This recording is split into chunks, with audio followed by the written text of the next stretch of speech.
Ladies and gentlemen, welcome to another Google Hangout. Today is Sunday evening, July 12th, 2015. And originally, we had a guest booked to come on. Skylar Fiction was going to come and engage with Matt Slick once again.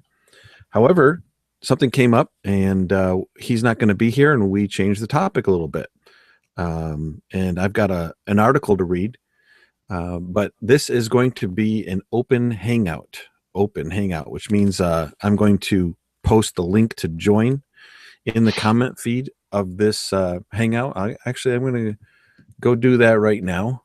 As I do that, Matt Slick of carm.org. How are you, sir? I'm fine.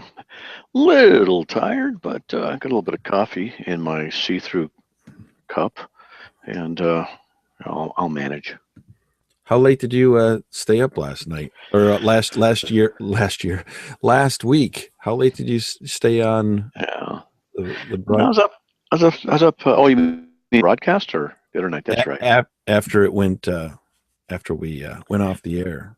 I think I just watched TV for an hour afterwards. I don't remember. It was not much late, but lately I just maybe I'm fighting something. But yesterday I slept till almost noon, and today about 11:30. So I didn't go to church. It was just one of those. Just I think your body just every now and then says rest. So that's what I did. Right. No big deal. I'm learning how to do that, like on Sundays. JD Hall of Pulpit and Pen is convincing me to be a Sabbatarian. Which, okay. Go to church and rest on Sundays. Yeah, resting is good. I need to rest even more. Yeah. My parents, my mom is staying with me right now. She's been here 2 weeks. She's gonna be here one more week. And when growing up and living at home as a kid, Sundays was the day you took a nap. Even when we were teenagers, if we didn't have permission to be somewhere else, we took a nap after church. We had dinner, and then we took a nap till evening service. And it was more about my dad wanting it to be quiet than him being a Sabbatarian, I think. Yeah, I think it's so. So the topic that we're going to kick off is about the gay pride flag, or the rainbow flag. Somebody wrote an article, and it's posted on the internet, and I saw it on Facebook. So one of my friends posted on Facebook. It's by John Nolte, and it's called "Take Down the Fascist Anti-Christian Gay Pride Flag." And I think the article makes some excellent points.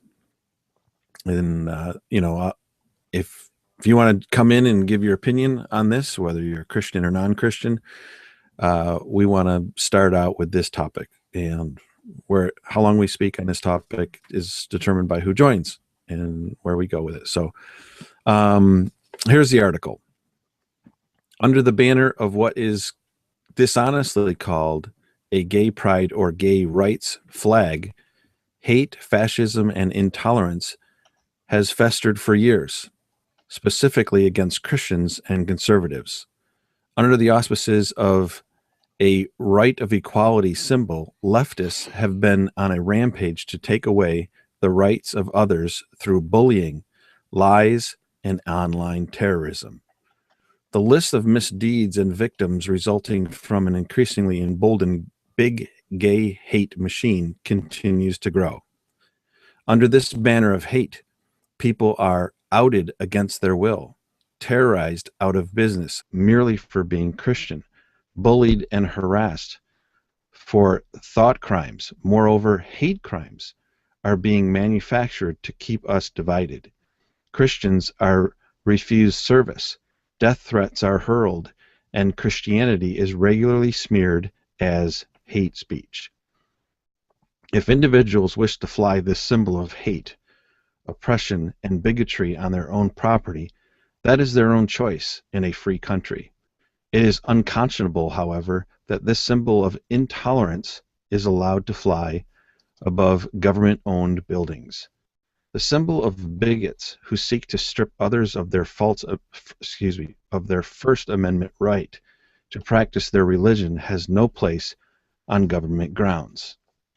And the gentleman who wrote this article ends with pointing out that he's also in favor of removing the rebel flag. So that is that I thought that article was quite insightful. Yes.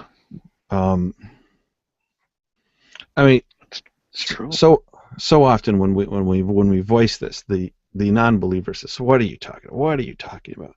But it's happening when people are actually losing their jobs, being made to resign from positions. This was last year, even, right? Being removed from their jobs because of their position on this topic. Yep. And that is not tolerant. No, it's not.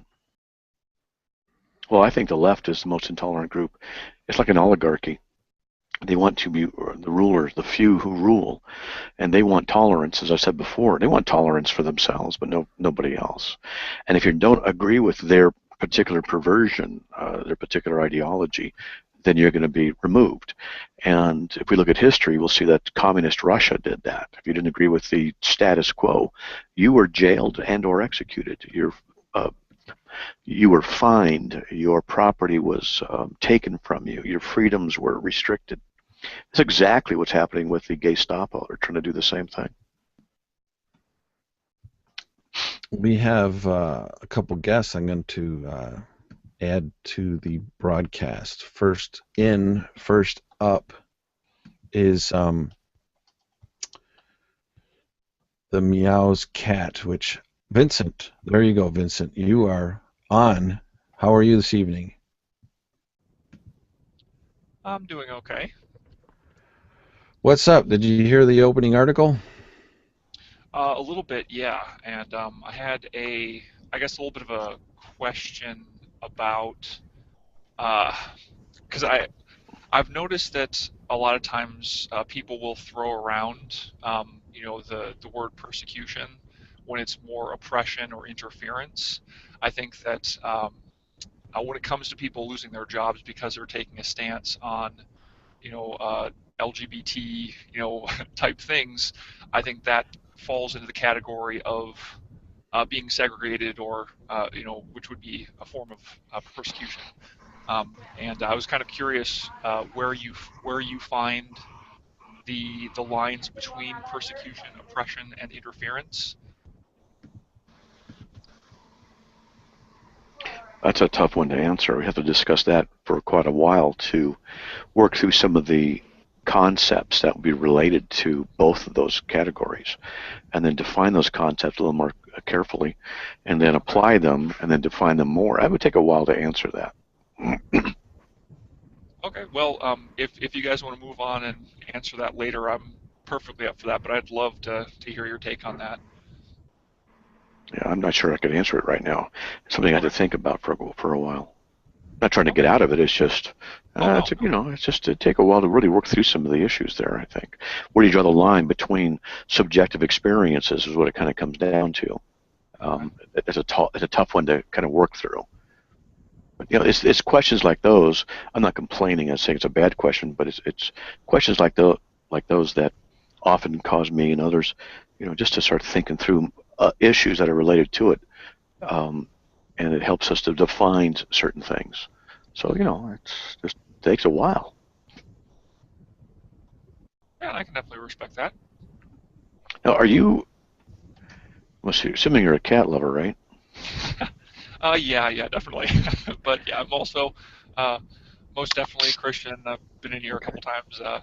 Um, I don't fault you guys for not remembering my name because all I have is the Meows Cat. So Yeah.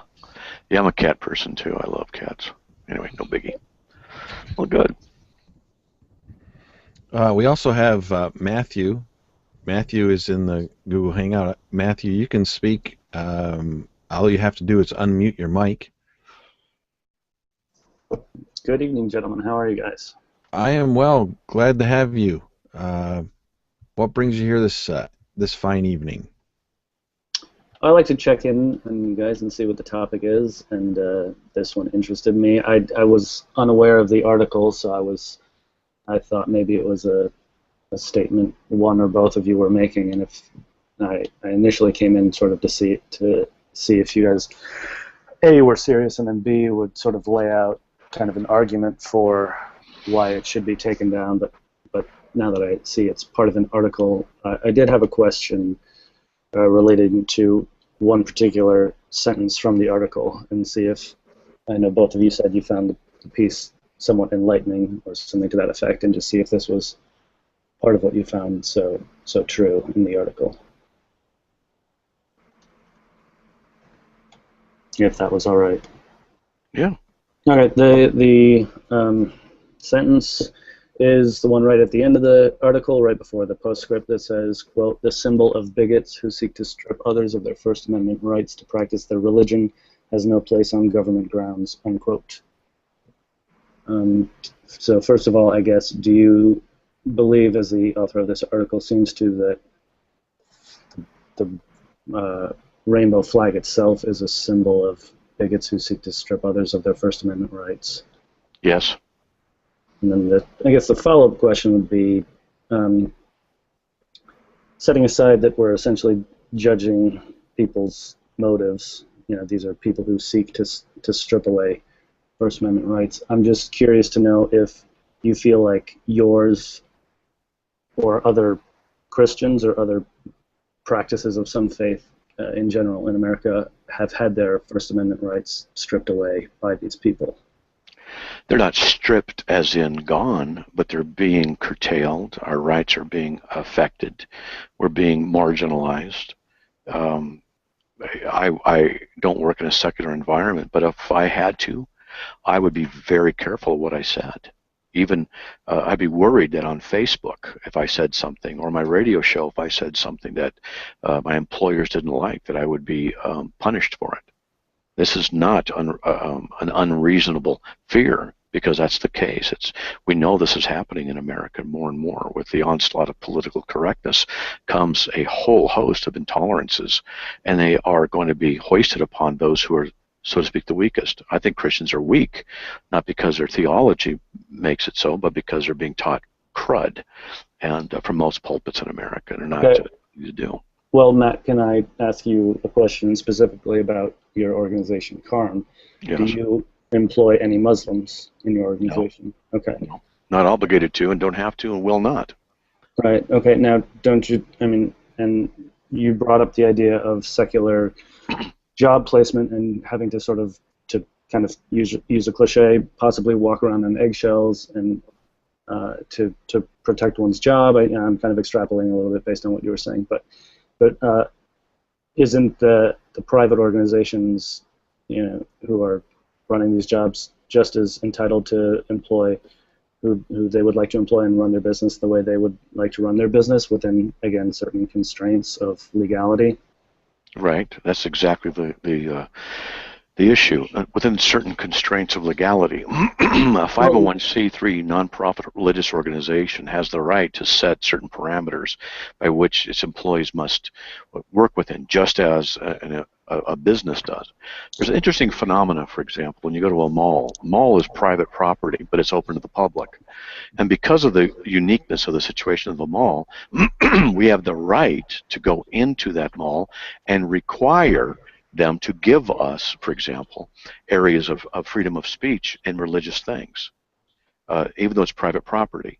Because being open to the public and serving the public interest in the sense of that, I don't know the laws, I've just done research, then they have certain restrictions they can and can't do. And certain places have that.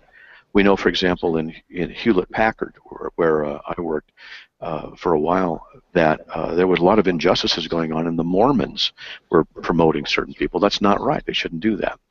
Now, so let me ask you, if I were working at a company that's like Hewlett-Packard, and I said homosexuality is a sin from the pulpit that I preach on a Sunday, is it okay for them to fire me for that?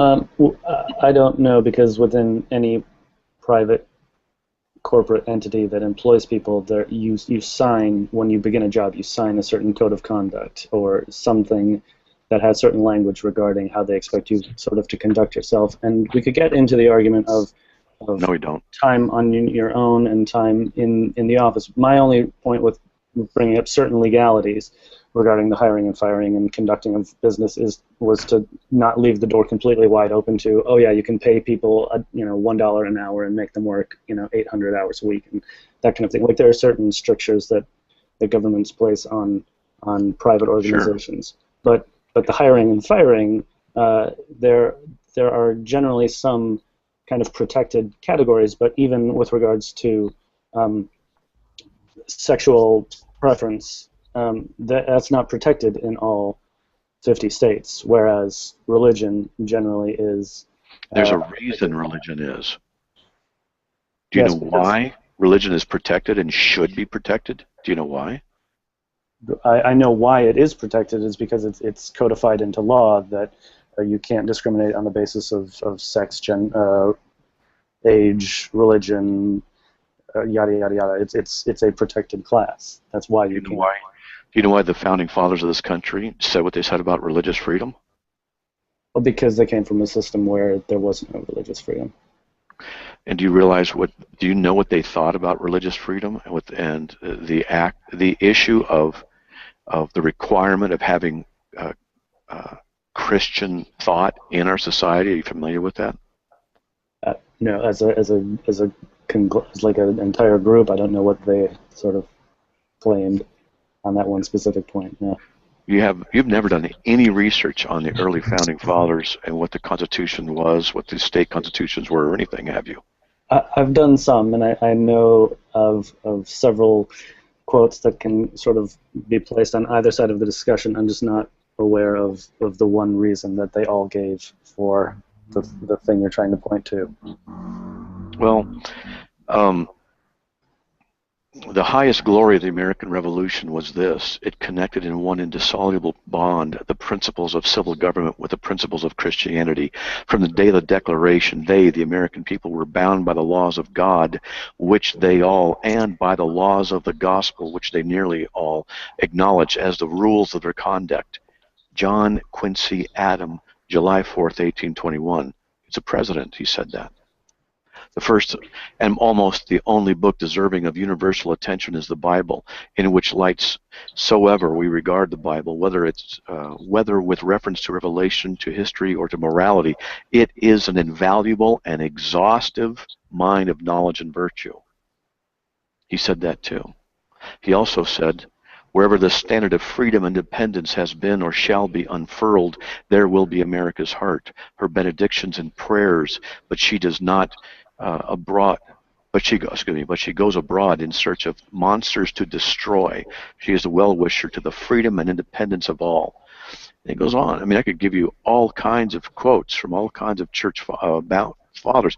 They wanted Christianity in the government.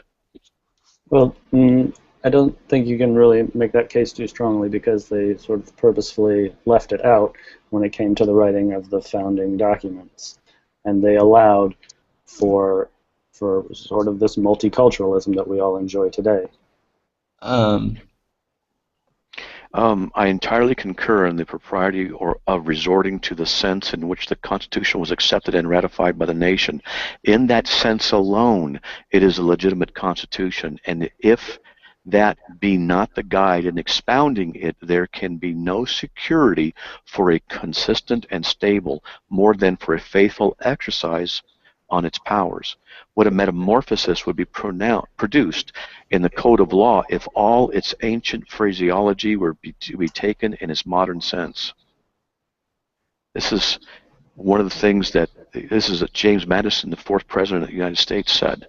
They wanted. Okay, and that's lovely and good, and I'm not sort of challenging the fact that many of our founding fathers had religious and in many cases Christian leanings and held that in high regard. But what I am trying to get back to is this notion of how a private employer treats their employee has something to do with the First Amendment, because that's what you raised as an example, when I asked you if you thought that the homosexual community raising the rainbow flag were actually stripping away the First Amendment rights.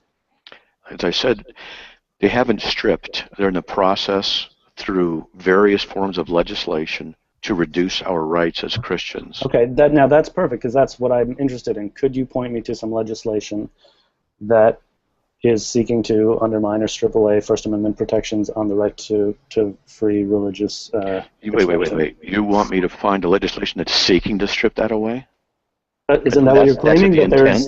That there is legislation that they're pushing through that strips away the First Amendment rights.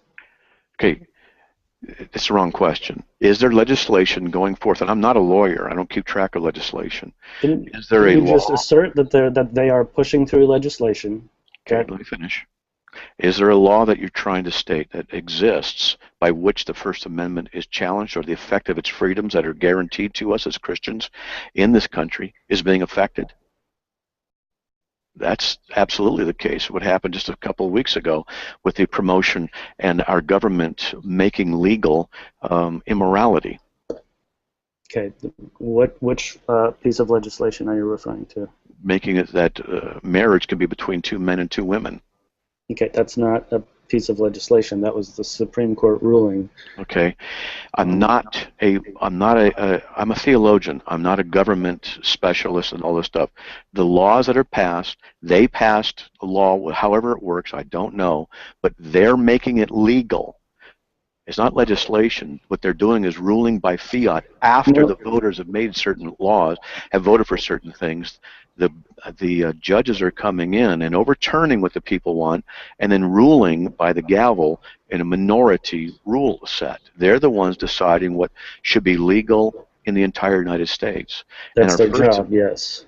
That's their job? Is to rule on the constitutionality of certain laws. And so now what's happening is, I'm a Christian, and I believe that homosexual marriage is a sin against God and a violation of His will, and I will not support it. Okay, and has Congress passed any laws to curtail your right to think that and to say Congress hasn't passed any laws. Okay, then your First Amendment right on this issue is still 100% intact, correct? Okay, you're not hearing what I'm saying. I think I am. If you could just answer the question I asked you, your First Amendment right is completely 100% intact, yes? Okay, I didn't say it's not 100% intact. I said through other things that are happening, other ways that the courts are going, it is becoming the case that our First Amendment is under attack, and how these laws are interpreted, we don't have the rights nearly as much as we did as Christians to be able to exercise our rights. So in a bakery, what right is a Christian? Let me finish. When the Christians own a bakery, their own business, and they don't want to bake a cake for a homosexual wedding, should they be fined $135,000 and be forced to go out of business? And even though they're exercising their First Amendment right, this is the kind of thing we're talking about. They're protected under discrimination laws, from what I understand. So if they're protected from discrimination laws, then not only is not baking a cake for a gay couple unconstitutional, but so is a white supremacist having to bake a cake for a black couple or an interracial. Homosexuality is not the same thing as being born black.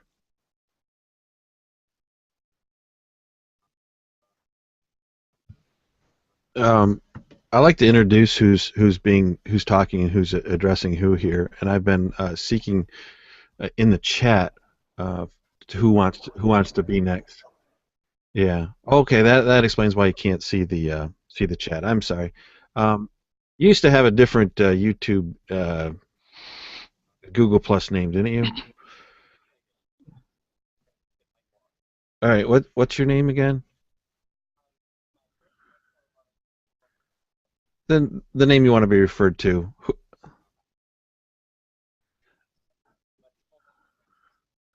Oh, I thought you were somebody else. I thought you were the Catholic young man that's been on here before.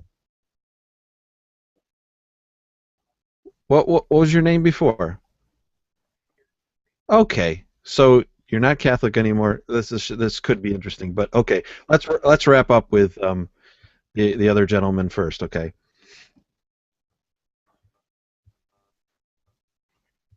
So, should the couple who owns their own private business, should they be sued because they don't want to bake a cake for somebody? That's a fantastic question, because you could frame it in the sense of, can a private company, a couple who owns their private restaurant, can they post a sign that says, African Americans not served here?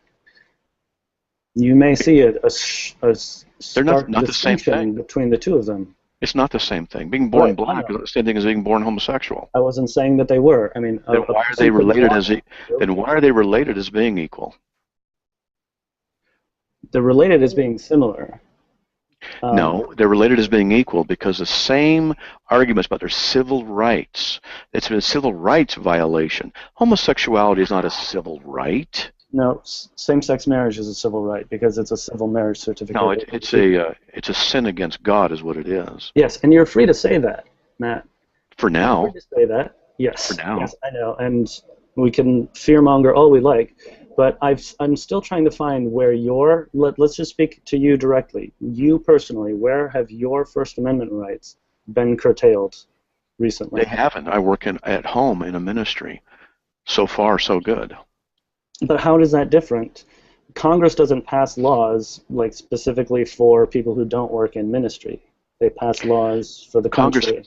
Congress can pass certain laws, and the judges will interpret them. And so a law might be passed that means one thing one time, and another later when a lawsuit's brought up, and then it's reinterpreted. So the Supreme Court's ruling on the constitutionality of states legislating marriage outside the bounds of the 14th Amendment, as the Supreme Court found, is somehow an abridgment of the First Amendment, which says that Congress... I didn't say it was an abridgment. I didn't say that. Why do you keep saying that? Because I'm trying to find that you that's why I raised this one specific sentence from the article. The symbol of bigots who seek to strip others of their First Amendment rights to practice their religion has no place on government grounds. And I'm trying to find out where First Amendment rights to practice religion has been stripped or could be stripped away. Matt, let me help you out. Yes. On paper, nothing. On paper, it's all good. On paper, no sweat. The First Amendment is on paper, with all due respect, sir. Well, Matthew, how long? On paper. Matthew, how long do you think a street preacher is going to be able to stand on the street and proclaim that homosexuality is a sin before? Without going to the bathroom? I don't know, like 3 hours? This is ludicrous questioning. I don't understand this. The law is on their side. It's not a ludicrous question. It absolutely is. Why is it ludicrous? The law because the First Amendment protects his right to practice his religion. Again, with certain considerations like noise ordinance, things like that. Wait. You mean it's okay for me to get up on the straight corner and say homosexuality is a sin, and that should be protected? It's protected by the First Amendment, and no one has stripped that away from you. That's my whole point here. Now, let's talk about hate speech. Can you define for me what hate speech is? Wait. Before you do that, Matthew, I would really like you to come on because it is not going to be long until a street preacher is arrested for that. It will not be long, and you can come on and defend yourself when that happens. Well, no, I'll come on and say that if I have all the facts, then maybe I can comment on it. But the fact that people get arrested doesn't mean that we've kind of crossed the line into something else. Because as I just pointed out, there are certain ordinances regarding like sound and volume and things like that. If someone's using a megaphone, that's not what we're talking about. That's not what we're talking about. Okay, you're right. If someone is just sitting there calmly saying that homosexuality is a sin, and they get arrested and tried and convicted, then I will come on and say that his First Amendment rights have been egregiously stripped away, and there needs to be some campaign to back him. I mean, if it gets to that point, which again, are you an atheist or a believer? I'm not a believer, and I would call myself an atheist. Okay, so you as an atheist, you're stating if a street preacher is ever convicted of hate crime for speaking against homosexuality, you will support him. Yeah, I know. I am a complete ally for First Amendment rights for the religious, even though I'm not religious, just like I'm an ally for same-sex civil marriage rights, even though I'm not homosexual. Can you define what a hate crime is?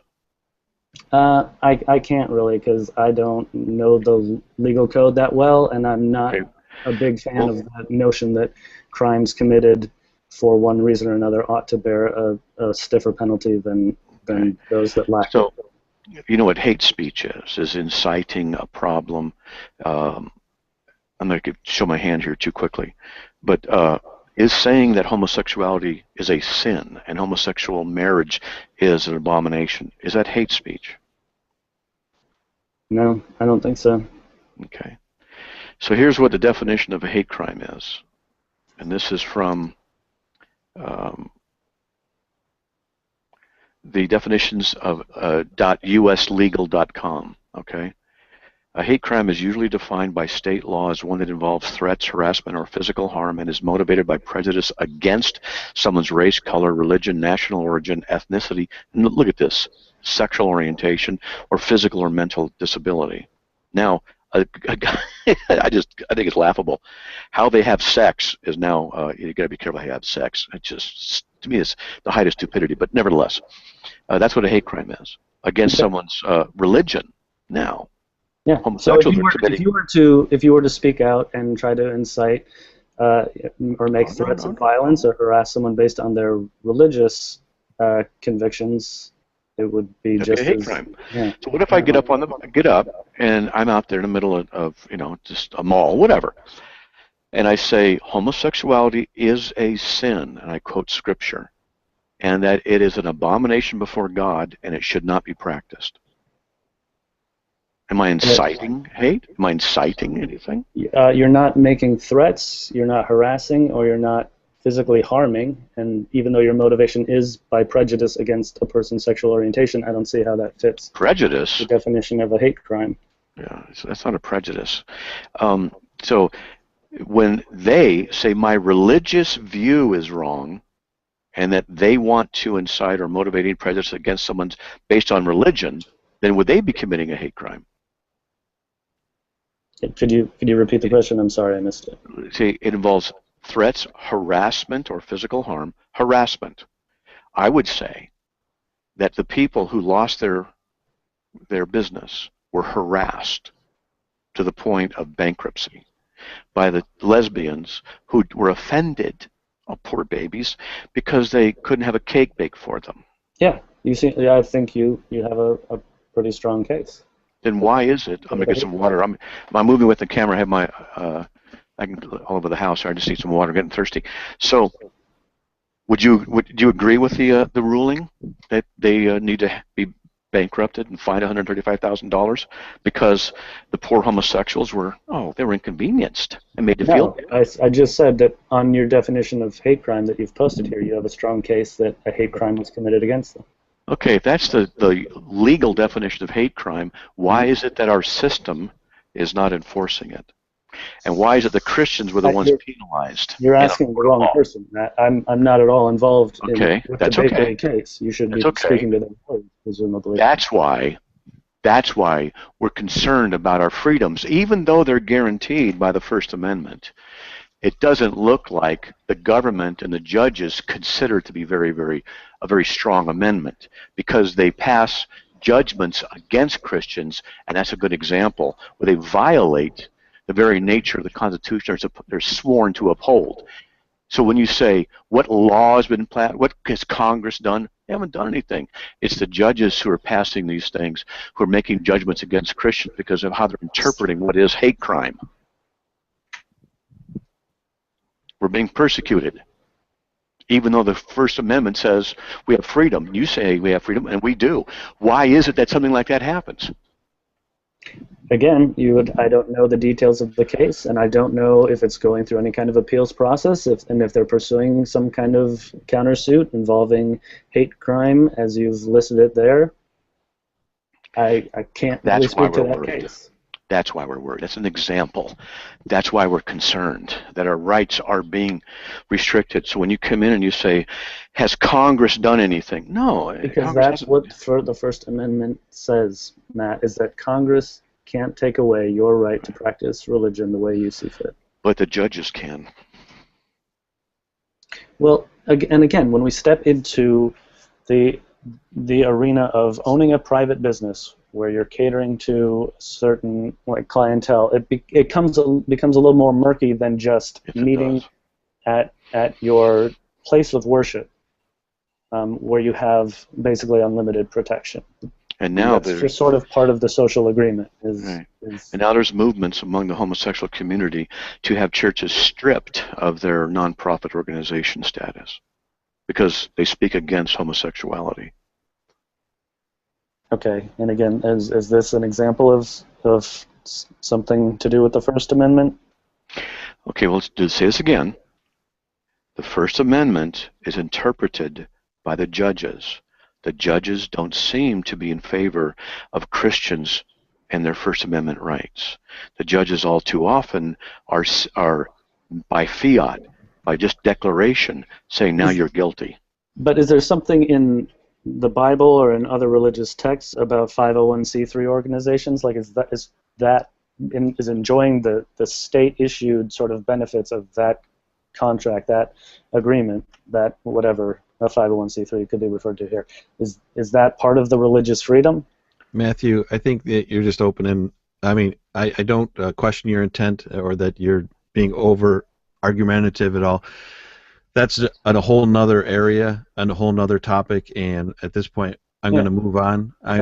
Thank you for joining, Matthew, and appreciate your thoughts and your engagement, and hopefully you'll come back when there's another topic you're interested in sharing about.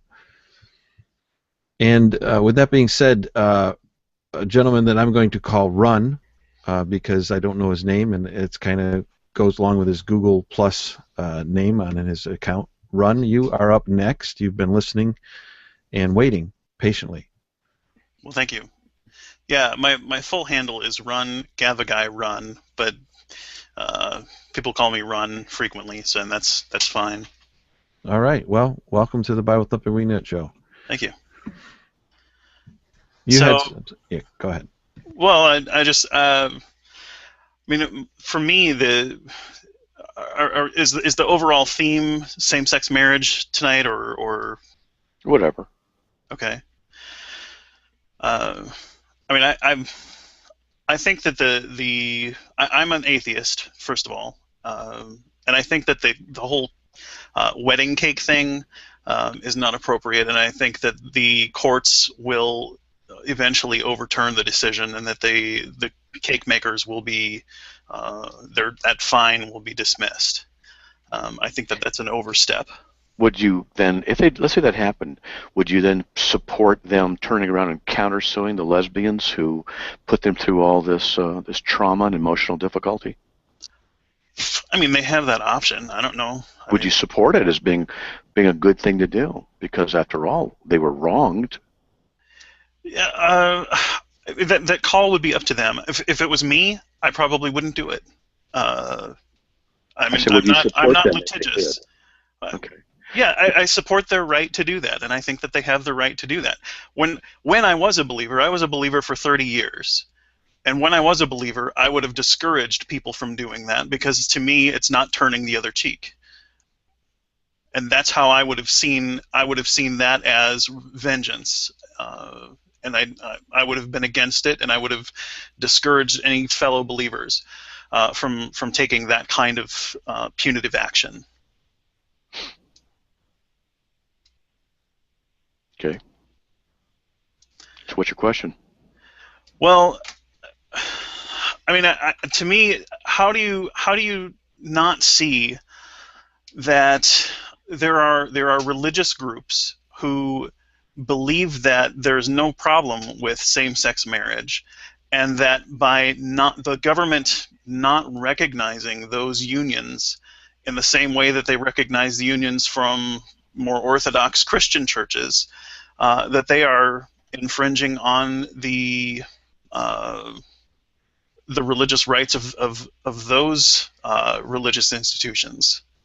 So there are Jewish groups who say that same-sex marriage is fine. There are even Christian churches, and you may disagree with calling them Christian churches, but they believe in sanctification through faith in Christ. But they believe that same-sex marriage is okay, and they will ordain. They have ordained ministers who will perform those ceremonies. That's their religious practice, and if the government is saying, no, we're not going to recognize what this religious group is doing, but we will recognize what this religious group is doing, to me that's a violation of the First Amendment right there. I don't understand your question. How do you do you not see that that's the case? I see inconsistencies all over the place. Okay. So, but is that not an inconsistency? If the government were to say, this religious group, the unions that they bless are recognized by the law, but the unions that are, endorsed by this other group, or these other groups, there are multiple, are not recognized under the law. I don't understand your question because you seem to be offering a contradiction. How am I off? What's contradictory? One government approves of one group yes, one group no, on the same issue. Right.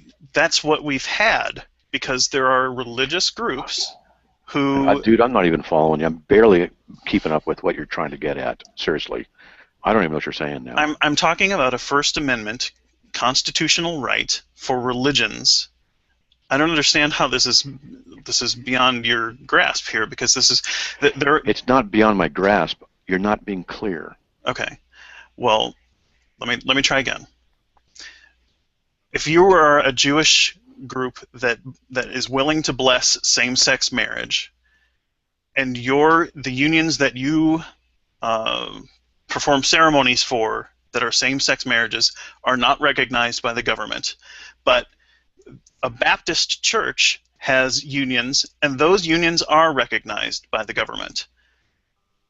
This is a form of religious discrimination, because the one group, their religious practice allows for it, but it's not recognized by the government. Are you following me? Not really. I think he's pointing out that any religion that has a standard of marriage should be allowed. So if there was a pedophile church, they should be allowed to. That's not what I'm saying. Well, it equates what you're saying. It's not. That's a straw man.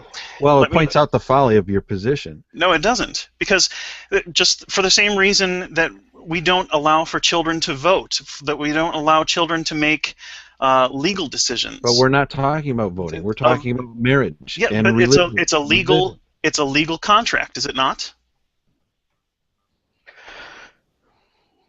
Max, you're chiming in. You've been on hold so long. Did you want to say something?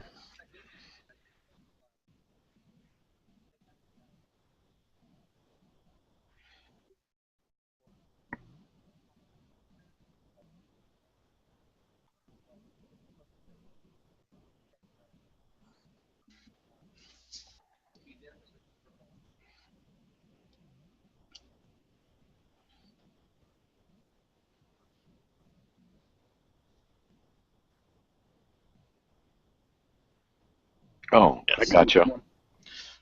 Okay, I got you now. That's a good way of putting it. That would be discriminatory in some degree. You can't get away from some forms of discrimination. Discrimination is not always wrong just because there's discrimination. You have to have a standard. And the role of the government, in part, is supposed to be able to support the family. You can't support a family by having homosexuals. They don't produce any children. They don't help society. It doesn't help society. Are you saying then that only productive, fertile couples should be allowed to be married? That's no. It's not what I'm saying. As a principle, homosexuality does not propagate anything. That has nothing to do with it. Two people are conferred legal rights. They can be conferred all they want by the government. Relationship. They can be conferred all they want by the government, because that's what's going to happen. And the Christians who are going to stand in opposition are going to find themselves under hotter and hotter water. Why? Hotter water. Why? Why? Because unrighteousness moves that way. That's what happens. The unrighteous will oppress the righteous. The darkness wants to overcome the light. Evil wants to destroy good. That's how it works. Well, that's your narrative, but we don't find that to be the case. Yes, we do. Look in the Bible and Old Testament history, you'll find that is the case. Where you derive your narrative from. Excuse me, the Old Testament's historical documents, and we can see. What, you don't think it's historical documents? I think some of it is historical, but I don't think the talking snakes and talking donkeys are historical. And how do you know they're not? Show me a talking snake or a talking donkey. No, I said, why do you think they're not? Because there are talking snakes and talking donkeys. Talking snakes don't have vocal cords. Neither do donkeys. Well, since you're an atheist, you deny capacity. God's existence. Since you're an atheist, you deny God's existence. You therefore deny the miraculous. So therefore, that criteria or that event, those events cannot happen. If the miraculous could be demonstrated, presuppositions. if miraculous things could be demonstrated, I would be more than happy to accept the reality of them. Do you have a wife? Yes. Is it miraculous that she loves you? I should hope not. I think that she loves me because I'm generally I'm a kind person, and I have been loving and kind to her. Okay. I guess you deserve it. That's not miraculous. There are the miraculous things. Look up stuff on near-death experiences. You'll see unusual things happening. There are books out that talk about. Are there similar things in other cultures?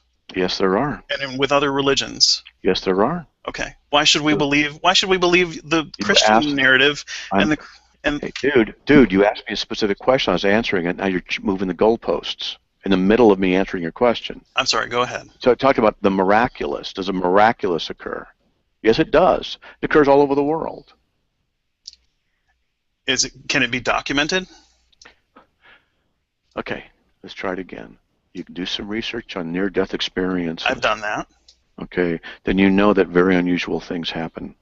Well, I know that when people's brains are shutting down, that they have experiences that we can't verify. We can't verify those things. And when people of other religions have quote-unquote near-death experiences, they have experiences that are reflected by their cultures and their religions. You are not listening. Okay, you keep moving the goalposts. That's not moving the goalpost. You just said you want something of the miraculous. I said just check out NDEs. That's an example of the miraculous. You want to just say, let me finish. Go ahead. You want to say it's just a brain thing. You haven't done the research, because you'll find that if you had done the research, that there's some accounts of things that cannot be explained by that mere explanation you've got. There are people who see things in other rooms and other houses and other locations while they're in the hospital, so to speak, dead. They document these things later on. These things are there. That's an example of the miraculous. You move the goalpost by saying other religions have miraculous things. We're not talking about the religion, just talking about the generic idea of the miraculous. That's all I was doing. I'm talking about that other religions have other things that they claim are miraculous. Okay. And where are we going with this? Well, I'm just here to have a discussion. On what? Your belief systems and your claims. What do you want to discuss? Well, I mean, we started out talking about same-sex marriage. Okay, so same-sex marriage, is it right or is it wrong? I think that it's just fine. I think that. Is it morally right or is it morally wrong? Is it a moral issue? If that's how people, yeah, I mean, they're. I'm asking you, is it morally right or morally wrong? Is it a moral issue? It's a moral issue that people who want to be in these relationships should be allowed to be in those relationships. I'm asking you, is it moral? Is it a moral issue? Yes, it's a moral issue in that. Okay, so it's a moral issue. There are two people who want to have a loving relationship, and it's a moral issue from the perspective of our civil laws, recognizing, giving equal recognition to people indiscriminate of their choices like that. Okay. Now, addressing. So it's a moral issue, right? Okay, so is it morally right or is it morally wrong to have homosexual marriage? I don't think that it's any different. I think it's like, for You said it example, was a do you moral think, issue. So is it morally right or morally wrong if it's a moral is it issue? okay? The question is malformed. Here's why. Is it morally right or morally wrong for a white person to marry a black person? It's morally acceptable. It's morally certainly fine. acceptable. It's the same It's not- thing with same-sex marriage. It So is it's morally exactly the acceptable. same thing. Yes, So it's morally acceptable. It's not morally wrong for a black man to marry a white woman. That's right. It's not morally wrong. Is it not morally wrong for a homosexual couple to get married? That's correct. Yes, it's Okay, not and morally what wrong basis do you make that assessment? because it is doing no harm to And why is harm the society. standard? Why is harm the standard? What else? What other standard would you use? I'm asking you why you justify this by your standard, what you say harm. Why is that the right standard? Because that's how we can determine what is right and what is wrong. You're begging the question. Why is harm the right standard? It's the only thing that makes sense. What else? What else would we use? So your common It's not subjective. It's based on, absolutely not. It's based on the real world, tangible reality that we can test, we can measure. Wait. Test and measure? Yes. So wait a minute. Homosexual marriage is okay? Yes. And you would test and measure it and everything? Did you know that? Oh, okay. Did you know that homosexuality is harmful? To whom? To society? How would you demonstrate that? Okay, I'll do that right now. If you look here, look in the text to the right. I'm looking. Put a paragraph in here. Here we go. While you're doing that, What is the source of this? Well, if you read paragraph? it, the CDC, Center for Disease Control, has information. Okay. Look at what it says. I'm looking for the source. Let's read through it. 28% of homosexual men had more than 1,000 partners, 43% more than 500, 83% more than 50, 79% of homosexual men say half of the sex partners are strangers. Bell and Weingard, page 308, 309. In 2008, who are Bell and Weingard? Two guys. This is from ExodusGlobalAlliance.org. Mm-hmm. Is this from a peer-reviewed source? Is the CDC good enough for you? Is this from the CDC? I see there's another something from the CDC. Let's keep reading. Well, but wait, before we go on, I would like to know what the source was for that. Who were these people? I gave Bell you the and Weingard. source. You know what peer review means? Do you know what it means, peer-reviewed? Yes. What does it mean? It means that it is scrutinized by experts in the field. By peers. By experts in the field. Okay. So that they can and provide analysis of the methodology. Are Christian experts allowed? Sure. If they have. But now Can we read, please? Well, hold on though, because there are Christian read the rest of the stuff. There are Christian experts who do not fall within the consensus view of the. Can we read, please? Yeah. He needs to be polite. I mean, you're trying to read something, he keeps interrupting you. Yeah. He's implying that he's going to become the ultimate skeptic here. So. Yeah. In 2008, over 1.1 million in the United States were infected with HIV. That's the CDC. 19%. Darn it. Come on, turn this thing off. 19% of men's sex with men, MSM, are infected with HIV. 19% of 1.1 million. 44% are unaware that they're infected. This is what the Center for Disease Control says. Sure. Okay. What are the rest of? Let me ask you a question. What are the rest of the? What are the rest of this? Okay, we're not going to have a conversation, are we? Okay. There's 81%. There's 81%. There's 81%. Let's just move on, because this guy doesn't want to have a conversation. Yeah, he's gone. Yeah. Every time we try and have a conversation, make a point, he's got to jump in and be the skeptic ad nauseum about everything. You can't even get it. Just can't even read it. I'm going to jump over everybody who's waiting, because I don't know if it was last week or the week before, somebody joined and was removed. It was a week I wasn't here, and I wanted JD Kain to be able to speak. So, Right. JD Kain is an atheist on YouTube, and I'm saying this for those who don't know, which people who don't watch atheist YouTube channels, they wouldn't know this. But JD is a well-known in the atheist community, YouTube great debate community, whatever we call it. It's got lots of names we give it to. But JD is rather well-known. He has a regular show every week where he does a Google Hangout, and sometimes he reviews some of the things that you've said, Matt. And he's very, very well viewed. Lots of people view his videos, and lots of the non-believers go into his Hangouts and they express their views about what's going on, and some of it is things that you've said here. So I wanted to give him a chance. I didn't want him removed last week or whenever it was. I think, let me add you, JD. So there you go, JD. You should be able to unmute yourself. Yeah. Hey, how's everyone doing? Pretty good. Welcome. Hey. Before we get started, I did want to mention, I obviously, because I switched over from the feed, I missed about 30, 40 seconds, but you mentioned the article where it says homosexual couples have as, certain number have as many as 1,000 partners, some have, 500 or so. I've actually looked up that data. Someone else linked the same thing. It's from a 1982 study before AIDS was even known. There were like some diseases going through. The more modern numbers, with obviously the better numbers because they're way different, is that heterosexual partners, homosexual partners they have very similar numbers of sexual partners. Homosexuals have slightly more. We're talking, single digits, and that's only on average. I mean, I believe most heterosexual couples have similar number of partners as homosexual couples, and you can look that up.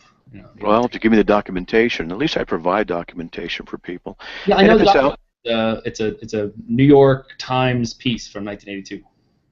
Well, if you provide documentation, I'd be glad to check it out. But the CDC does say what it says. And the question that's associated with this issue of percentages of homosexuals who are unaware of their infection, and are going around having sex, that by definition is a harmful thing to society, to have an action, behavior that spreads disease on all kinds of people. It should not be something that is protected by law. Well, sex spreads disease, whether you're having heterosexual or homosexual sex. In fact, if you want the least number of sexual diseases, be born a woman and be born a lesbian. You're probably going to be clean their whole life. Yeah, that's what I hear. Statistically, they do pretty well. But it is promiscuity is what spreads disease. Monogamous marriage doesn't spread disease. Faithfulness, like God says, does not do that. It doesn't spread any STDs. Homosexual behavior does, and you know it does. Yeah, if you marry one person and they never have a blood transfusion, a lot of AIDS was through blood transfusion. They never had a drug addiction, of course. We're not talking about things like that. We're talking about the promiscuity of sexual intercourse. Not talking about blood transfusion. If you have a husband who doesn't cheat on you, which unfortunately is, I think, it's rare for a good, well, not for a good reason, but for an understandable reason, which is our natural predilection to basically spread our seed as far as we can go. You're not listening. You're not hearing what I'm saying. No, I did hear what you're saying. I'm making a slightly different point than you were. Yeah, you're not addressing the point I made. That's why you had to make a slightly different one. All right, maybe I'm not catching your point. Could you repeat it? The practice of homosexuality, when the CDC says that a lot of them who have AIDS, who are unaware that they have AIDS, in the practice of their homosexual activity are going to spread that disease problem. I don't want that for them. I don't want them to be infected. I don't want them to suffer. I don't want them to go through what HIV does to people, or AIDS, I think it is. I don't want that to happen. But the practice is there. And yet they're united and they get their homosexuality practiced, and the stamp of approval now by marriage being legal, which is saying homosexuality is okay in society.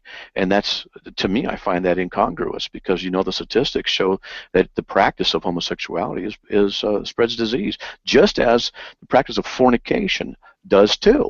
Neither one of them should be legal. But when we have homosexuality, we're having a redefinition of marriage and thereby in it a promotion and an approval, stamp of approval on homosexual activity, which the statistics show is harmful.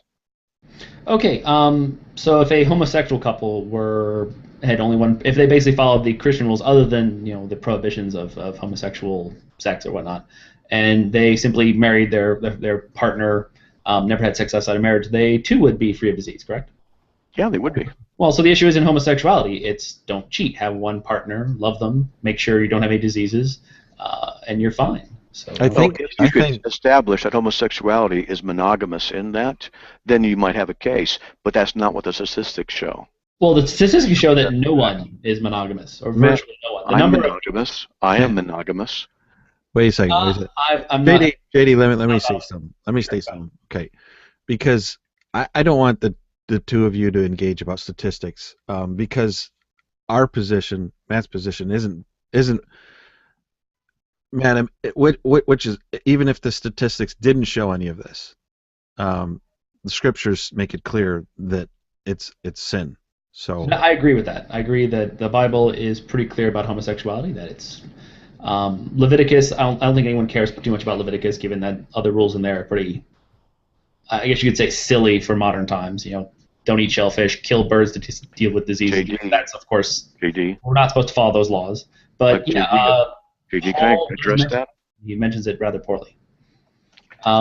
There was thing I did want to mention, is you mentioned, before we jump off the subject, you mentioned promiscuity. The fact is, the last time I checked statistic, I don't have it at my fingertips, so you have to look it up later. Don't take my word for it, always check what I say. Only about 5% of people make it to marriage before becoming sexually active. And that's across the board, doesn't matter what your religious beliefs are. People who follow what they call it, the abstinence-only program, last an average of 18 months longer than everyone else. That's not a big jump. I think it's because biology trumps religion when it comes to these things. There's too much when it comes to natural selection, our urge to reproduce. Religion just doesn't stand a chance. So no matter what kind of rings you have, it doesn't make that big a difference. How does homosexuality stand a chance, dude? How does homosexuality what? Well, you were talking about evolution and procreation and its usefulness for that. Well, homosexuality is utterly useless if such a worldview is true. Well, I agree. Well, I don't know about anything about a worldview. Yeah, homosexuality does not produce children. There would be nobody left within one generation. The entire population in the world would be dead if everyone was homosexual. Well, that is trivially true. That doesn't really mean much of anything. Obviously, homosexuality is not going. I believe this, and I think stats show that homosexuality is not growing in number. It's still 1% to 2%. It's likely not getting any higher. You may have a few more people choosing to experiment, but in general, you kind of have the desires you're born with. Some people can be a bit wishy-washy. There are instances of abuse that can make you desire homosexual. I have some experience. I mean, not myself, but people I've dated had some experience with that. But for the most part, most homosexuals claim, and I have no reason to doubt them, other than the Bible, that they've always felt this way, that they've always desired the same sex rather than the opposite sex. I decide with numbers like that, with millions and millions of homosexuals saying that, I believe I should take them at their word. I see no reason not to.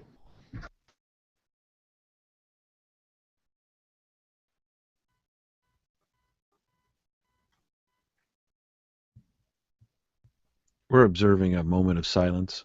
A moment of silence for the wife coming in the room. Yeah. Just fiance still. Oh. Yeah, she's stopping by from around next door.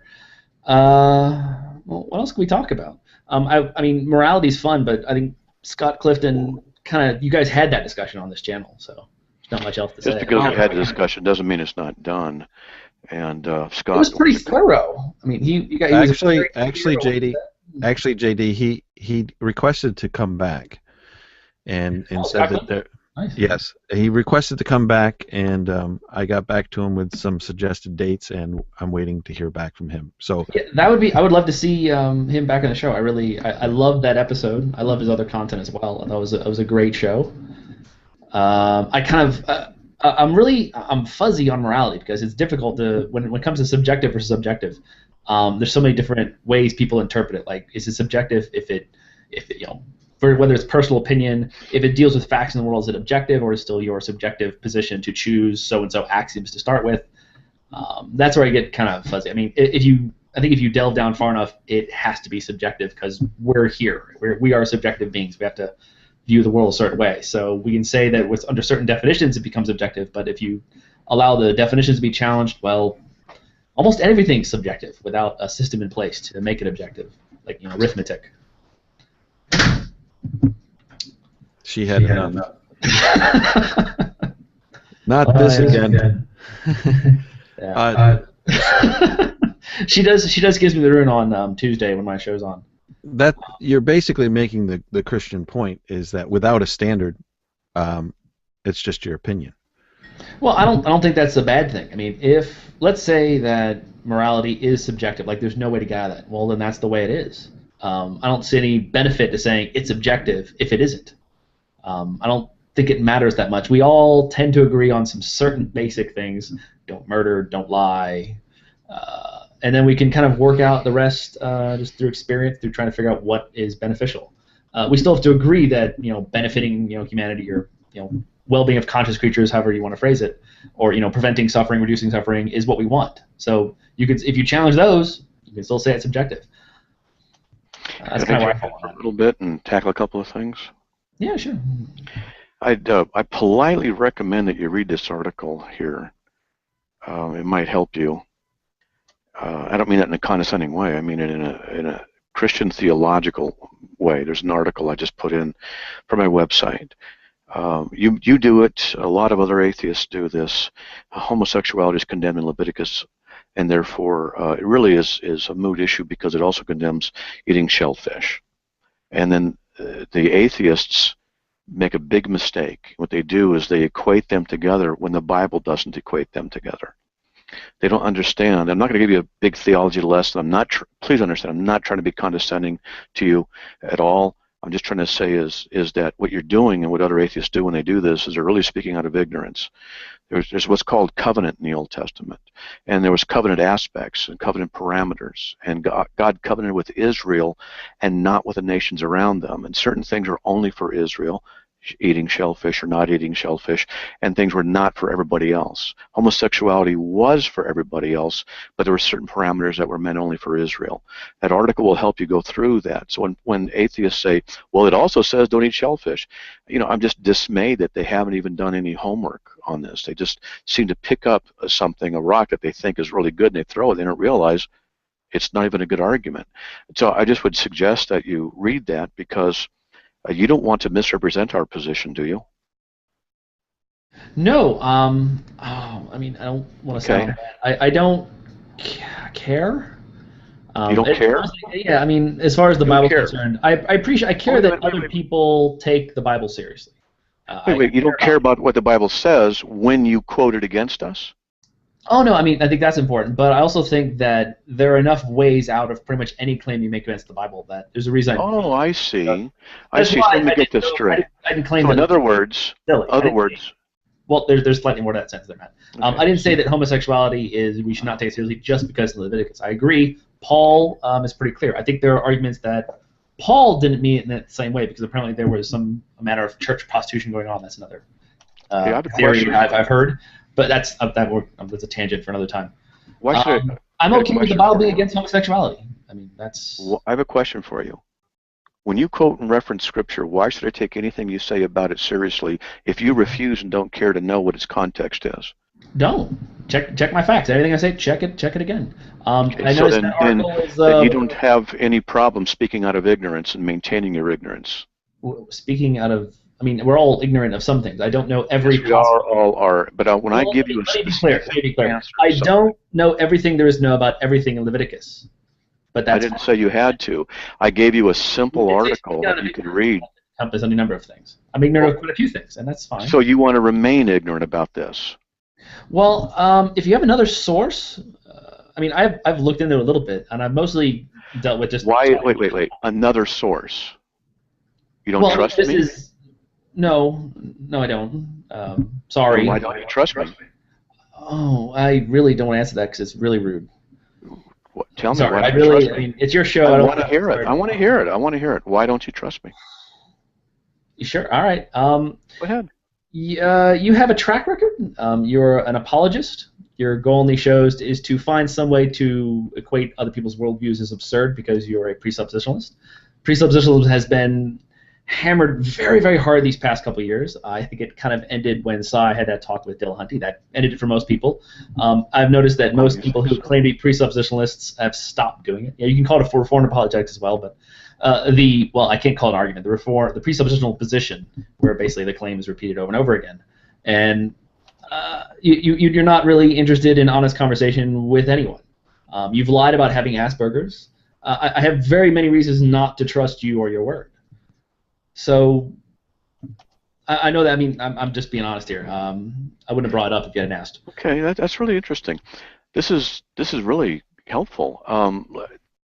I lied about having Asperger's? Yes. So I don't have it? Yes. Okay. That really is a bold statement, JD. Where do you base that on? Can I tackle him on this? Sure. Okay. So the psychologist I paid money to go to who diagnosed me, so I can't trust his judgment, and I understand, right? If you went to a psychiatrist or a psychologist, I would say, yeah, you shouldn't trust them. I don't consider you an honest person, so I don't think that actually. Oh, so I'm a liar now. Well, that's actually one of the reasons why I'm pretty sure you don't have Asperger's. Because people with Asperger's have issues with lying, with being deceitful, and you see. I didn't want to just. This is great. I actually talk about issues, but this is great. I mean, the thing is, I do this on my show all the time. If you want to see me slam you, I will slam you all the time. I'm sure you do. I don't want to be too impolite on someone's own show. I mean, if you really want it, I will happily tell you what I think, as you can see. Oh, absolutely. I would like that. But yeah, you've been caught being dishonest more times than I count. Like what? Give me an example. Give me an example. In your conversation with Skylar, you made no attempt to understand him. You misrepresented him. Wait. Wait. Why don't we talk about the first one? Okay, Sure, let's Skylar. just talk about. Skylar. You're calling it. Wait a minute. First, you said that he's lying about a diagnosis medically. Okay, you can't support that claim in any way, JD. And now you said he's proven to be a liar. And your first example is that he misrepresented or didn't listen to somebody who was on the show. That's not lying. Well, no, he was doing it deliberately. I was doing it deliberately? You were. Well, I mean, the alternative is that you're. Are you psychic, JD? You know what he's thinking. You know what his intentions are. I don't think you believe in the miraculous, do you? Do you have psychic powers, or what's up with it? I just want to make an observation. I mean, JD, this is what happens when you realize your argument has failed. You start to attack the person who's trouncing you into the ground personally. I would agree, Len, except I was asked directly to speak on this, and I'm not sure what argument you think has failed. I haven't actually presented one. I do want to mention real quickly, this is an accusation I get a lot. I get this accusation a lot in comments, and I get a lot in chat, where I've been accused that my argument has failed when I haven't actually presented an argument. It's like a defense mechanism. Like, well, you're wrong about what you just said. Like, I asked you a question. Okay. You can be wrong about a question. That happens a lot. Well, I want to continue with this. I think this is very profitable because I told you I had an article which is referenced by Scripture. What the Bible says, you don't want to know that. Why? Because you don't like me. You call me a liar because you say I don't have Asperger's. So let me ask you a question. Do you have any psychological training? No. Okay. So are you able to diagnose me as having Asperger's or not? No. Okay. So I'm just guilty of being a liar, according to you. Well, I mean, you don't have to be an expert to tell when someone doesn't fit a diagnosis. We actually had a talk with this. Tell me what Asperger's is. I'll explain, because my son has it. It's where you have a neuroatypical kind of setup in your brain, and there's a number of symptoms. Basically, a lot of things come and hit you all at once. It makes it hard, and people have breakdowns and things come in, and it takes some therapy to deal with it. One of the big things is it's very difficult to lie. People tend to be very honest. Broke up what? It's very difficult to lie. People like being very honest. It also requires instructions need to be very specific. You need to really lay things out because people have trouble with it. Deceit is JD, you're making the case that Slick has the diagnosis. You're making a case for his truthfulness now.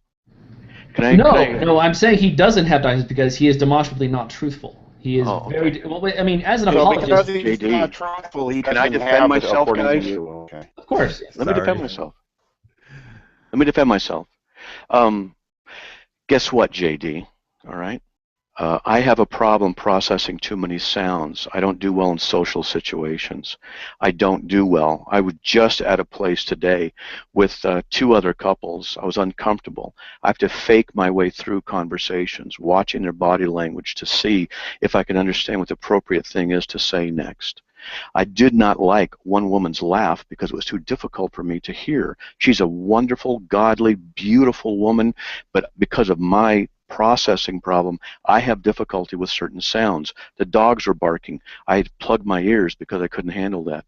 When I was in the Philippines a year and a half ago, we were going down a road and the driver was honking the horn. He had his radio on. A person on the right was having a conversation with a person behind me, and 2 people were having conversations behind me with that. And I'll skip all the details. Let's just say I ended up outside of the van crying, shaking, and cold sweats because I was in shock.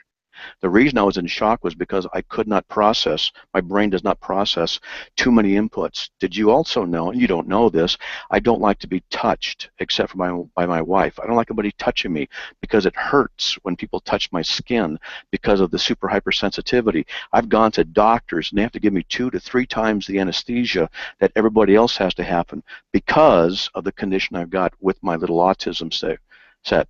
I can give you all kinds of stuff. Talk about getting overloaded. I get overloaded.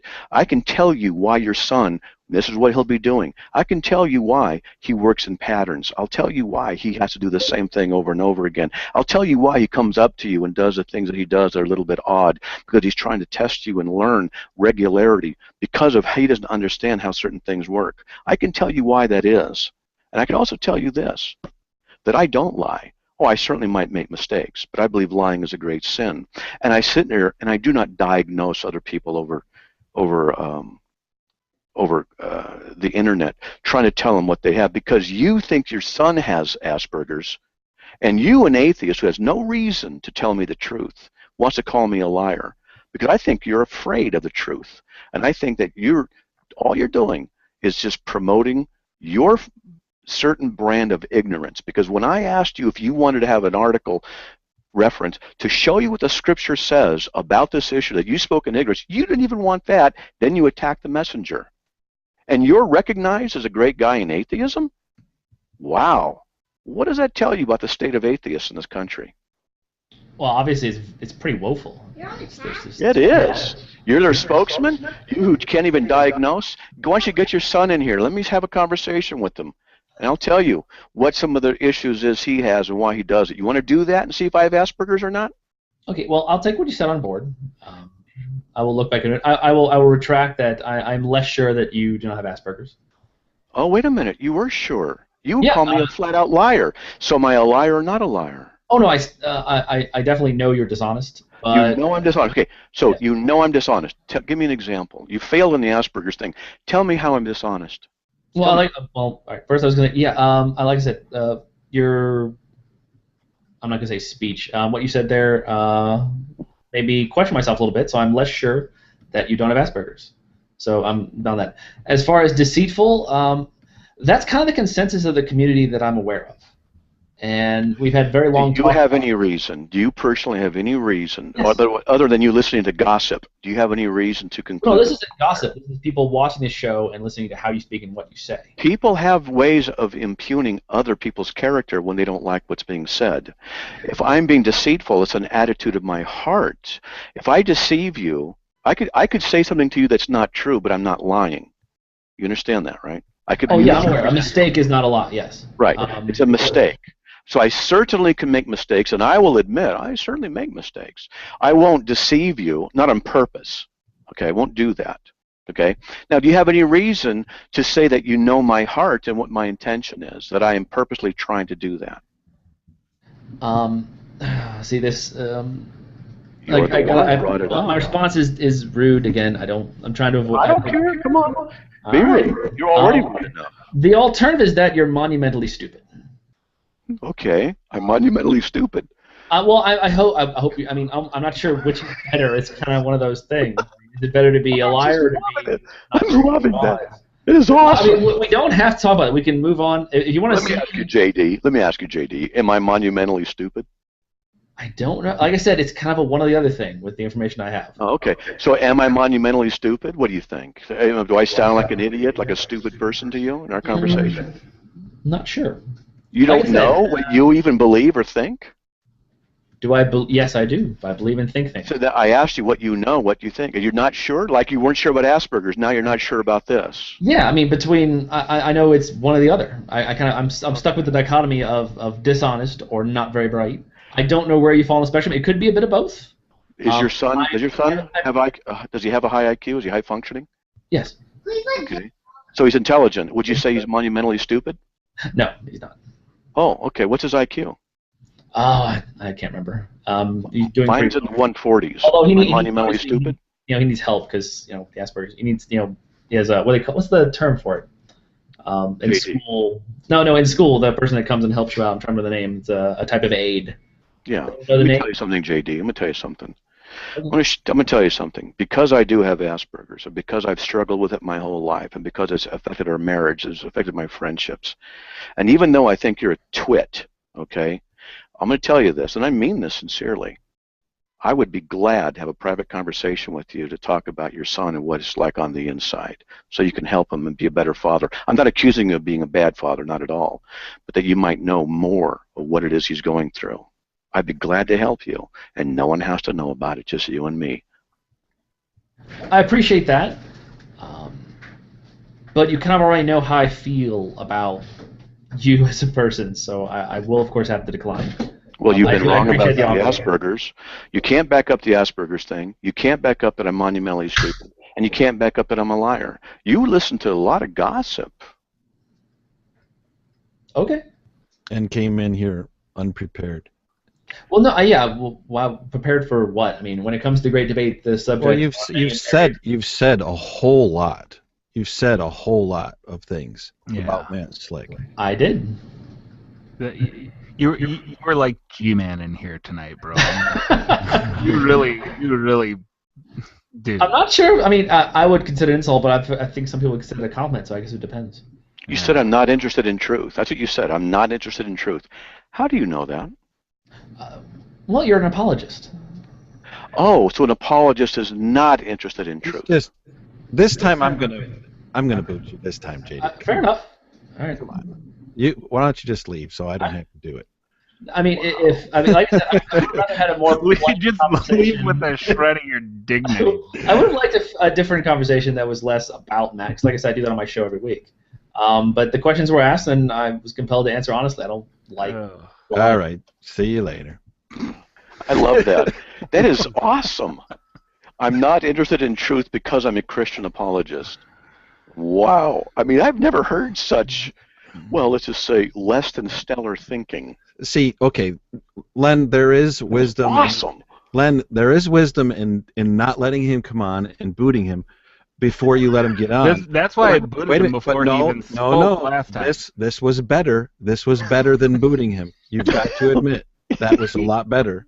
He sank himself.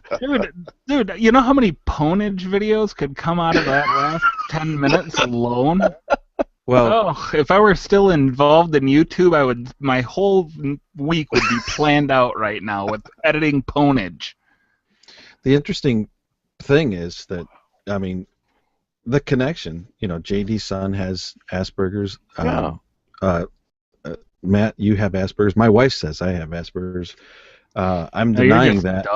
I'm denying that. I'm denying that. But yeah, well, that's true, Len. It could just be I'm totally stupid.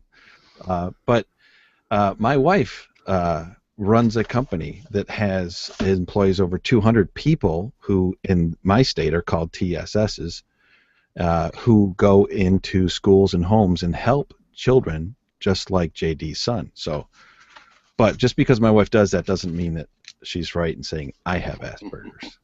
Well, you know, I remember when I talked to the psychologist, I had 2 sessions, right?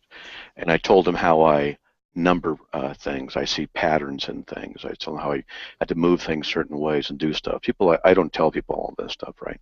And we got he asked me question after question after question. So after after we were done, this is for real. I said, "So do I have Asperger's?" He goes, "Oh yeah," like that. He goes, "Yes."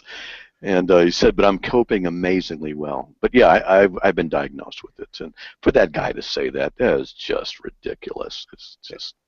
My wife works with kids with special needs, and I said, "Oh, I said, Matt Slick has Asperger's?" And she goes, "Yeah, I could." She could tell. She could see it. Yeah, she could tell. I mean, his son may have more of the symptoms. There's a wide range on the scale, and my wife is saying. For certain purposes, they're widening farther and farther all the time to get. Yeah, I wish my wife had been here, because I would have. She's out at a Christian concert. I would have gotten her.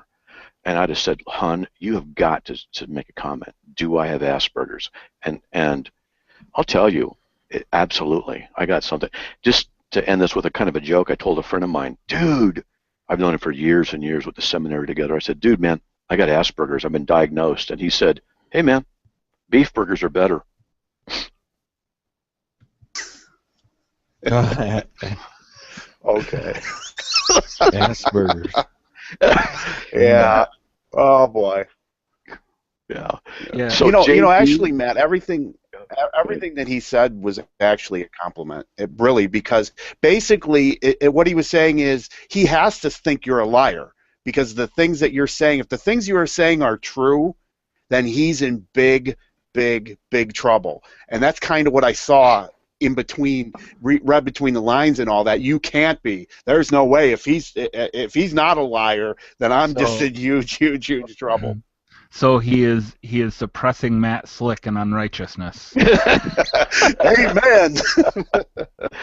No, I mean, believe it or not, I love those kind of conversations, because they end up looking real bad, saying stupid stuff. He started admitting he's failing in his assessments. But you know what? I am serious. I'd be glad to talk to him about his kid. Absolutely, because I'm so much empathy about the struggle that I don't care if he's an atheist. I don't care. I would talk to him patiently, lovingly. This is what your son's going to be going through. You need to know some things to help the son out, because I'm going to tell you guys. I'm only going to open up like this a little bit because we've been talking about it. It's been hell. It's been hell when I have to go someplace in a social situation. I have to look to my wife and say, "Am I doing okay? Am I saying the wrong thing, or what I say wrong?" And what I do to compensate is use body language and humor to get around, and that's how I've compensated. But it's really difficult when, particularly, I'm on the radio and I'm trying to talk to somebody, and I don't know when I should cut them off or not cut them off. That deficiency is really something that haunts me on the radio.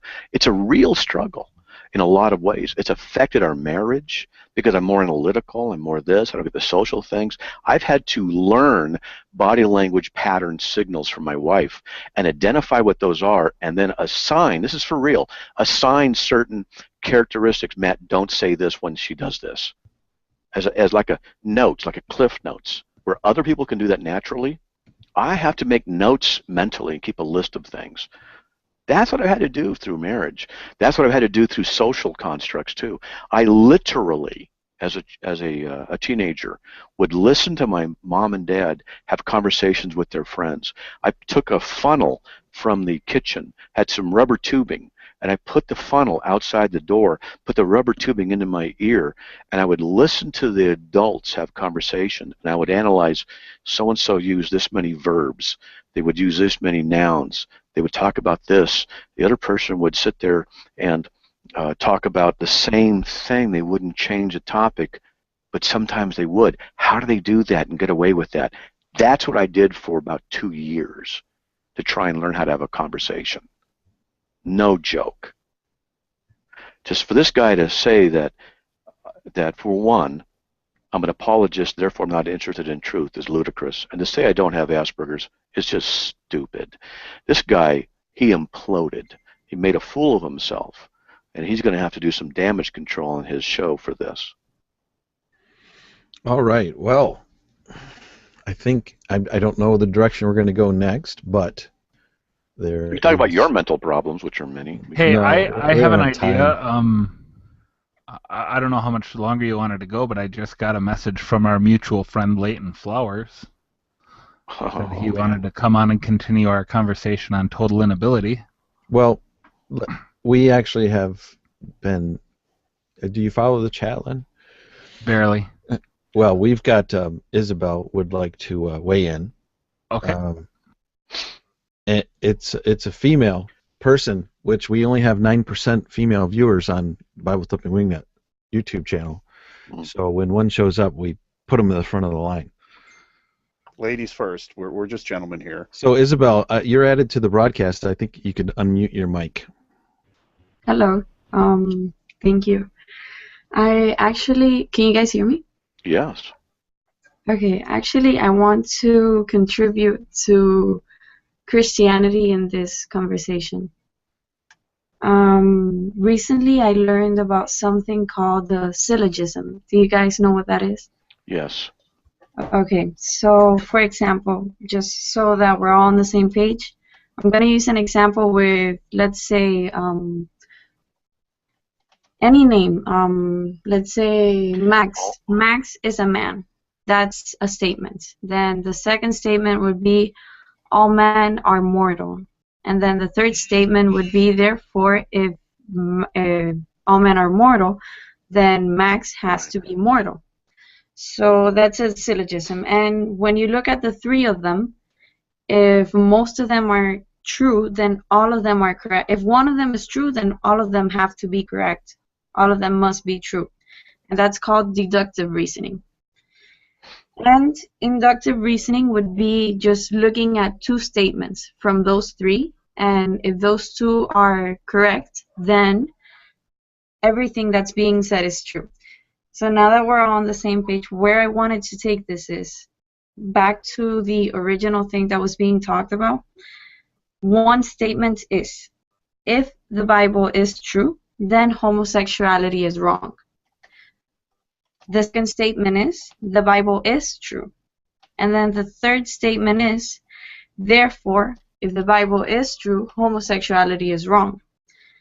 Now, if two of these things are true, then all three of them must be true, thus proving that homosexuality is wrong.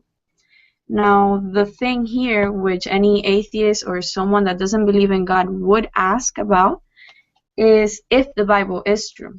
Now, this can be proven. Do you guys want me to keep talking, or do you guys have any? Well, yes, we understand what you're saying. We know what a syllogism is, but not all syllogisms are the conclusion is true, even though the premises are true.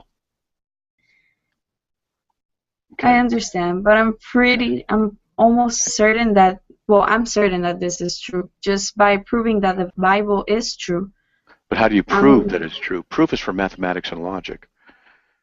Okay. And there are different levels of truth, yeah. I'm with you. I believe in this, but Perfect. It's just a difficult thing to do.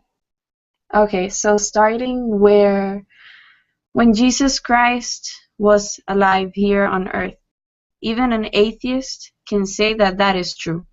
The life of Jesus Christ is in history. In history books, in eyewitnesses, like they saw Jesus. Jesus was here on earth. He was a man that performed miracles, and he did die on the cross. All these things are proved by history. Now, the part is, how do you prove that he actually came back to life after 3 days? So the first evidence is the eyewitnesses that were there, people that saw him, and also people that saw Jesus Christ rise from the dead. Now, these people were from different places, different backgrounds, different careers, or anything that they had during that time. And when you know that something is not true, are you willing to die for it? A lot of people... I'm sorry, you were going to say something. Go ahead. A lot of people during that time, they were some of the disciples. They were one was crucified upside down, the other was stoned to death, others were hanged, beheaded. Like, what these people went through was horrible. Now, when you know that something is not true and they tell you, we're going to crucify you upside down if you keep saying this is true, wouldn't you back up from it? When you are sure and convinced that this is not true because you didn't see it. But Isabel? yeah. I appreciate what you're doing, but when you mix subjectivity with logic, then the proof isn't made. And I'm not trying to undermine or stop you and say don't work like this. These are basic arguments, but people do die for things they believe are true that are not really true. It doesn't mean that the things they die for are true, and things like that. There are better ways to demonstrate the truth of Christianity. There are. We can go through some of those, but these are arguments that most atheists are familiar with, and I'm being very careful here. I'm not trying to discourage you, but they can argue out of those. So. Because also the New Testament, it was in circulation during the 1st century, and it was historically reliable at that time. Yes, it was, and it still is. And everyone and the apostles that wrote it, they never recanted for anything that they said. That's right. So a it's lot of good supportive evidence that it is true and what they said was true. Also, the book of Acts is written at a certain time, and the gospel is written before Acts, and the early writing of that can be established pretty well. There's a lot of good truths in there. Because it was even complete. The New Testament was complete 37 years after Christ. So it's not something that just came out of nothing. Right. Out of eyewitnesses. Right. Yep. Oh yeah. Yeah. These are known arguments and stuff. Yeah. I'm glad you're studying this stuff. Good for you. Thank you. Well, do you have? I have to ask this. Do you have a little bit of an accent? Yeah. What is it? Cuban. What? Yeah. Cuban. Oh, Cuban. Oh. Oye, yo pensé que puedes hablar español un poco. No soy seguro. Quiero aprender la lengua porque quiero predicar en español.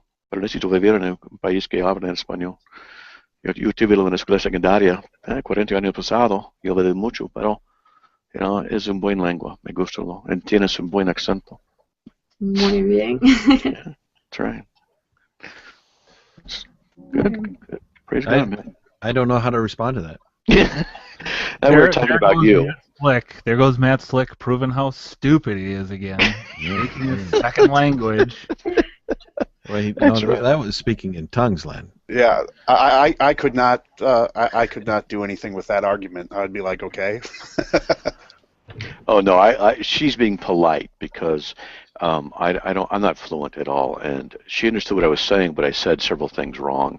But she understood what I said. But she's very, very polite and not correcting me, which I have no problem with people correcting me in that language. But she knows. She kind of, I could tell. That's fine. That's right. See, la verdad. See, la verdad. See. But I like the Latin culture because the people are so warm and nice, and when you butcher their language, they might chuckle about some stupid things you say accidentally, but they don't mock you, and they're really friendly about trying to speak their language and stuff. That's what I've always seen really nice. At any rate, so no big deal. We have Butch, who's been here for a long time. He's requested to say something, and then sure, and then wanted people to go ahead of him. But Butch, you're up, man. Hey, what's up, guys? How you guys doing? Can you guys hear me? Yes. All right. No, I'm still in shock after JD's more or less debacle. Yeah, it was pretty debacle. That's a good word for it. Yeah, it kind of went real bad. But if I can, I'd like to go back to the original topic about gay marriage in the United States and and Christian persecution. And I think I think we're all conflating two things. And one is civil law, the government, versus what you can do privately. For instance, you have the freedom of speech privately. You can worship how you want privately.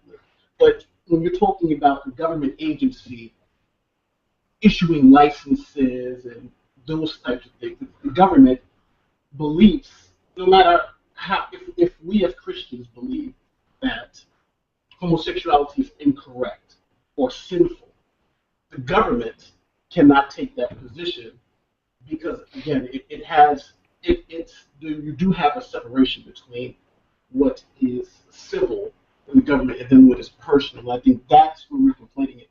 Don't get me wrong. I do not believe that a bakery should be forced to cater a gay wedding. I believe that is wrong, and I do not believe that they should be fined. But I do not believe the state should be able to deny gay couples equal protection under the law. Now, and I would like to know your feelings on that now. It's kind of hard to understand everything he was saying. So what I'm saying is that the government can't discriminate. When we're talking about I'm saying the government should not be able to discriminate. Can you guys hear me well, or am I not coming in well? It's a little muffled for me. Is it just me, or is it anybody else too? Yeah, he's got a poor microphone, and I think he needs to get closer to it. Can you hear me now? A little better, I think. I think so. You know what? Let me change my mic. Go to someone else. I'll go change my mic, and I'll come right back. Yeah, it's a little tough to hear. And I have ringing in my ears at 70 decibels, so that doesn't help any. Yeah, I'm actually going to change my mic. Go to someone else, and I'll be back in 5. Okay. Well, I'm looking for who has not been added.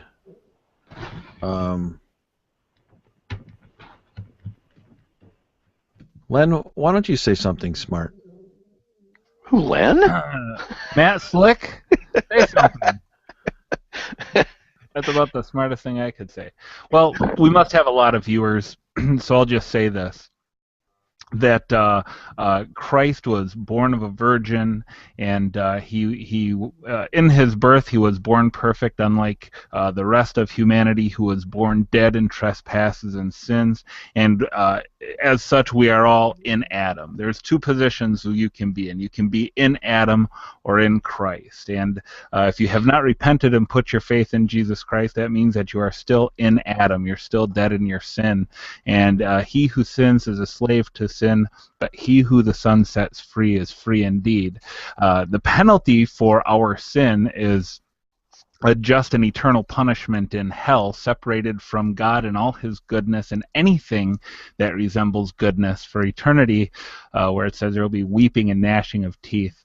But Christ, because God is merciful, rich in mercy, the Bible says, God sent his Son Jesus Christ to be born of the Virgin, to live a perfect life under the law, perfectly, that you and I could never live, and he died a propitiatory death on the cross, so that in satisfying the wrath of the Father, through faith in him, we can have his perfection imputed to us by faith.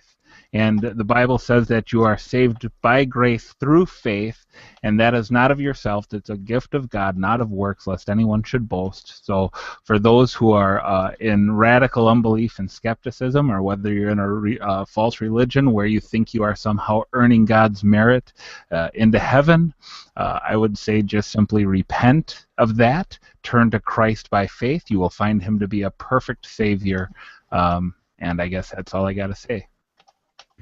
And it doesn't matter who you are and what you've said or what your position is.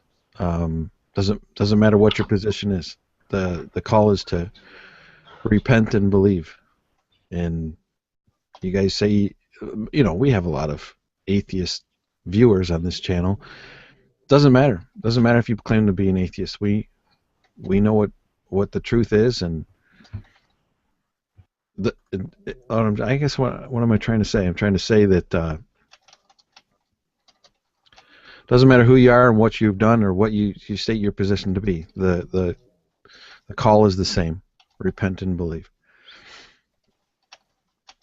So I'm looking for people. Well, it is 10 o'clock. And you're old. And I'm old. I'm looking in the comments to see who wants to be added to the broadcast. How old are you? How old do I feel, or how old am I? I'm probably the oldest one in the room now. I'm a couple years younger than you. I'm 49. Couple years, oh yeah. 9 years younger. Yeah, but you're in so much better shape than I am. You haven't seen the full body camera image. Yes, I have. You were like speaking at the thing. I saw you on the pulpit. You look fabulous. Svelte. I don't know, Matt. You could be lying. You're a liar. You could be lying to us. That was a false image. Right, I'm not sure.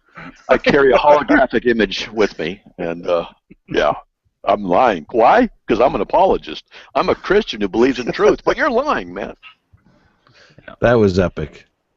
It was great. Oh man, guys, it was great because he just self-destructed, and I mean, he just. I didn't have to hand him any rope anymore. He's weaving his own. Right. Yeah.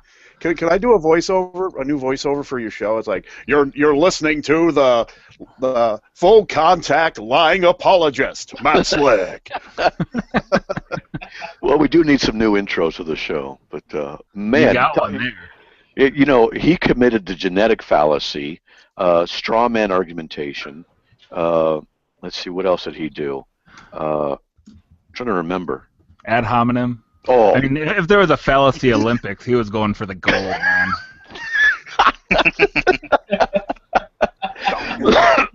That is awesome. The fallacy Olympics. He was going for the gold. Yeah, I think he won the gold. He set a new record. Yep. Yeah, that was epic. That was quite good. It was awesome. John Brady did a promo voiceover introduction for the podcast, for the Bible Thumping Wingnut podcast, and it says, what does it say? John, why don't you do it? Just do it, John. Yeah. What, wait, which are you talking about for the podcast? No, for the where you said that it's safe for everyone. Yeah. Safe for the whole family, unless your family contains professing atheists. And You're listening to the Bible Thumping Wingnut Show, the show that's safe for the whole family, unless your family contains professing atheists. And I got some feedback from an unbeliever who was offended by it. They said that they were offended by it. Oh, no. Yeah. We offend everyone. Some of those people go out open air preaching. They're like, I'm not doing anything else to offend somebody, which really gets to me. But the fact that someone's offended by my by the intro to the show is really actually kind of makes me praise the Lord. Hey, I like it. It offends me that they're offended. That is just. We are all offended, and because of all this autonomy out there, it's all it's all our own opinion, it's all our own thing. So we can just all get offended about everything, and then nobody hates anything because everyone's offended about everything else. I don't know, whatever. All right, and with that, and he was listening to gossip. Sorry, just throw that in there too. Unfortunately, this guy just wasn't prepared to come on throwing out those allegations. Can't understand. Yeah. Sorry, Butch, we can't understand you. I gotta get a new computer. Yeah, I think his internet connection is probably low too, or it's set because you have that little I don't know what you'd call it, voice pixelation or whatever. It's getting a little gargly. The funny thing is, as you say that, you have that. No, I'm doing the auto tune thing there. No, you have. What do you share? It's catching. Right. All right. We're gonna wrap, even though this has been a lot of fun. So it was. Next week, somebody else will be hosting other than me. I'll be traveling with family next week, so tune in. Tune in to find out who it is. It could be Andrew It'll be Rappaport. me. Could With be Len Andrew Pettis. Rappaport. Who Oh, is wait. not safe for the whole family, by the way. I Oh, have my big wait. camera. I have to play The something. following is a teaching from Andrew Rappaport. Mental digression is advised. I have to play a voice message that I got on my phone.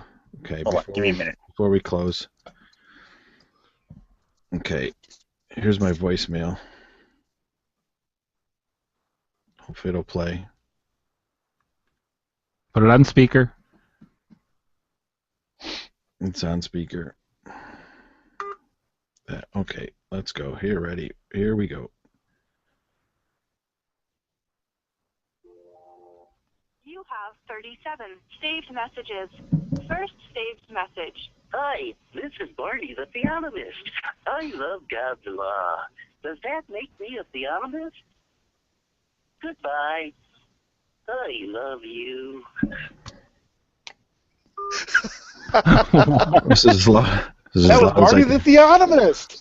Well, because you're a theonomist if you love God's law, right? Isn't that the? Let's ask Barney to close the broadcast by saying thank you for listening. Tune in next week or something like that. Thank you for listening to the Bible Thumping Wingnut Show and Podcast. Have a wonderful day. We love you.